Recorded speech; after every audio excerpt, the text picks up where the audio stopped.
Lewis and I spent a lot of time playing games together, but he was surprisingly bad at them. He died a lot.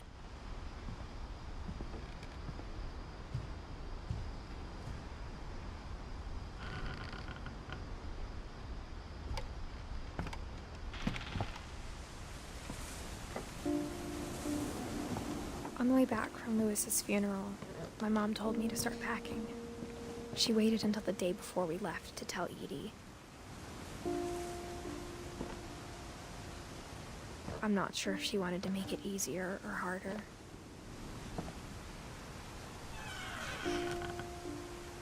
I wish we'd stayed.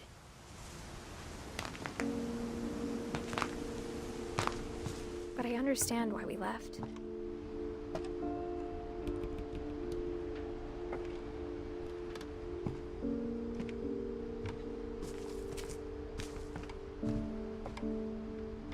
My mom ended up leaving everything behind.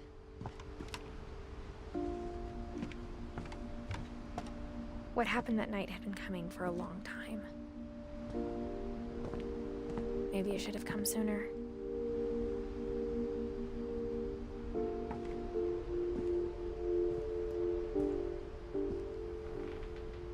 But it had to end one way or another.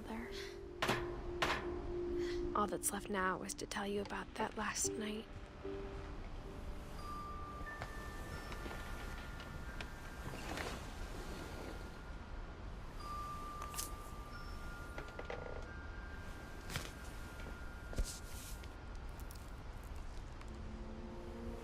That whole last day, Edie just watched us pack and didn't say a word. Until supper, when she raised her glass and said, "To our final night together, and all our final nights apart." Grandma, you know what I said about alcohol. Some of your medications are very Edith, specific. I left a present for you in the hallway. Why don't you go open it? The grown-ups have to argue now. I'm sorry, you're right. We're all leaving tomorrow. Let's just enjoy our last... I'm not leaving. Edith, you're excused.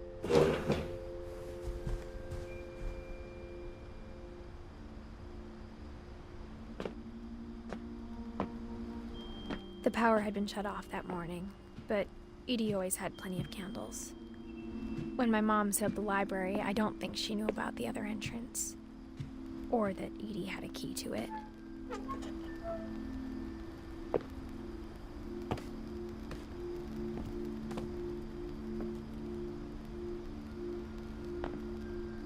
That thing you're afraid of isn't going to end when you leave the house.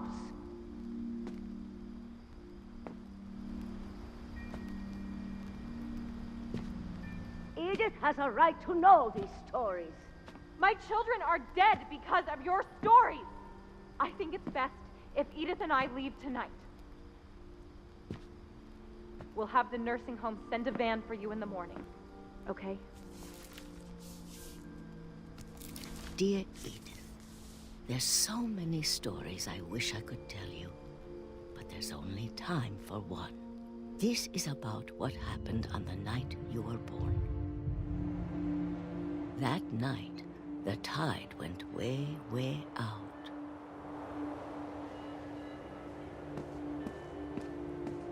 It was the first and last time I ever saw the old house aground. There'd been an earthquake out in the middle of the ocean. They called it the lowest tide in 1,000 years. God, it smelled awful. You know, I've seen that house every day of my life.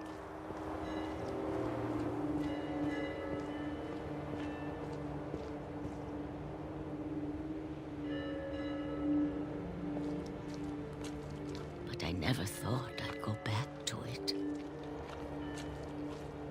When the fog rolled in, I lost my way.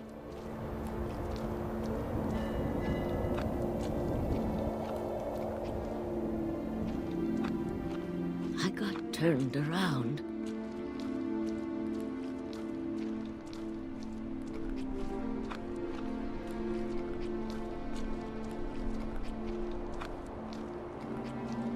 For a while, I wondered.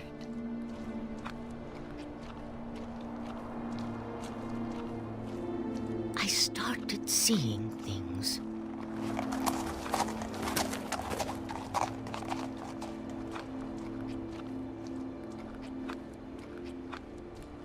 Things I'd forgotten had ever existed.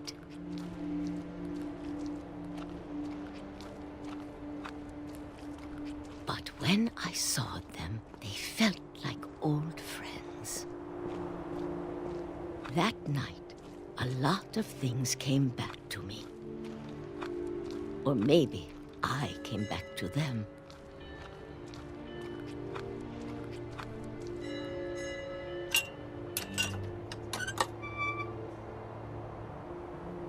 Things I can't explain, but that I need you to try and... Edith, what are you doing in here? It's mine. Edith! Mom, you're gonna rip it! Let go! I kicked and screamed, but Mom dragged me to the car.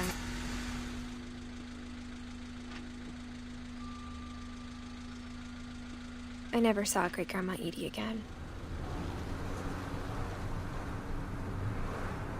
The next morning, the band came to pick her up, but she was already gone.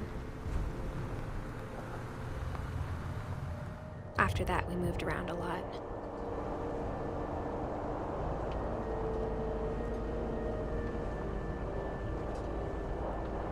We both tried to make the best of it.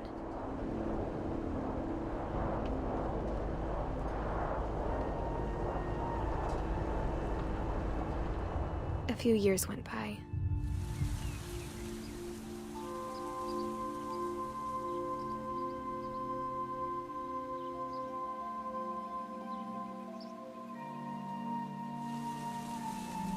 My mom didn't like to talk about it. But she started getting sick a lot.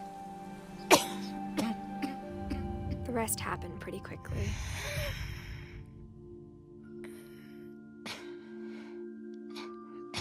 She got better for a while, and then she didn't.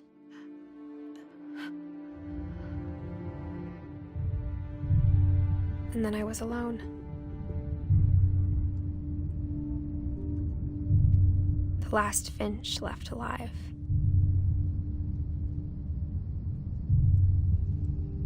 Until I found out about you.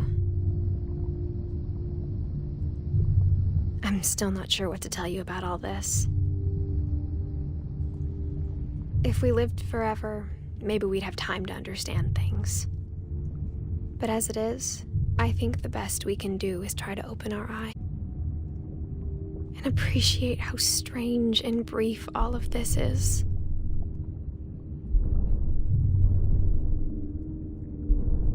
This journal was supposed to be for you.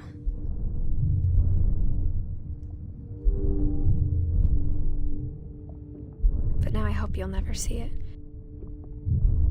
I just want to meet you and tell you all these stories myself. But I guess if you're reading this now, things didn't work out that way.